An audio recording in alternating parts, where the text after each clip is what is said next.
Horas, jumpa lagi bersama saya Namo Rajaya.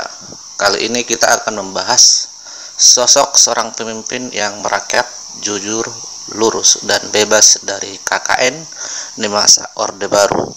Dia yang bernama Edward Waldemar Pahala Tambunan atau sering dipanggil EWP Tambunan, pria kelahiran Balige. EWP Tambunan terkenal seorang pemimpin yang tepat waktu, disiplin, tegas, dan sederhana. Contohnya, waktu peresmian perumahan wartawan di Medan dan acara wisuda di Universitas HKBP Nomensen Pematang Siantar. Acara belum dimulai, EWP Tambunan sudah ada di tempat dan tanpa sepengetahuan panitia. Dan seringkali kedatangan beliau itu tidak diketahui sehingga sering membuat para panitia kalang kabut.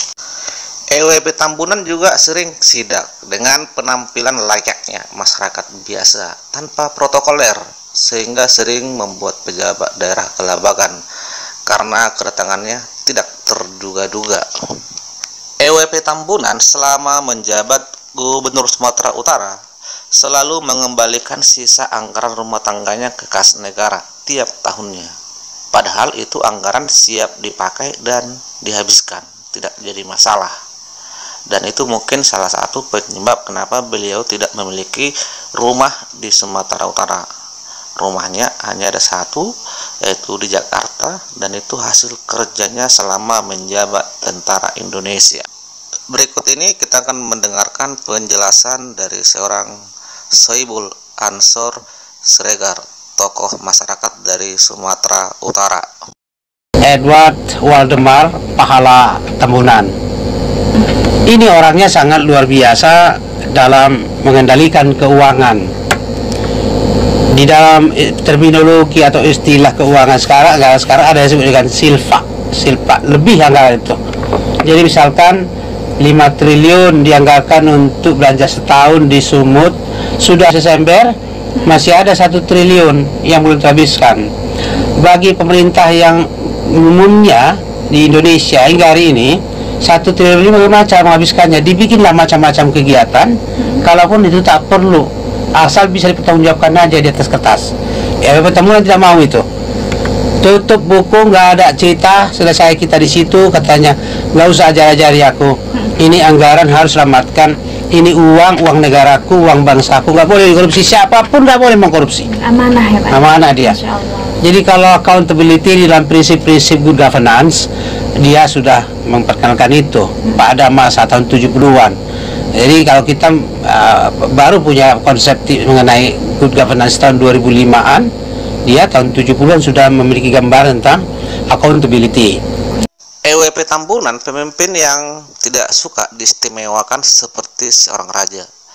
Contohnya, waktu peresmian salah satu bendungan di Kabupaten Simalungun, di mana panitia sudah menyiapkan meja untuk beliau pas acara makan bersama rakyat. Tapi beliau lebih memilih duduk dan makan bersama rakyat di tikar yang sudah disiapkan dengan menu masakan yang sama. Beliau pemimpin yang tidak suka pilih suku dan agama. Intinya, beliau milik semua golongan. EWP Tambunan yang mempopulerkan salam khas Sumatera Utara seperti Horas, Mejuah-Jua, Penjuah-Jua, Ahoy, dan Yahubu.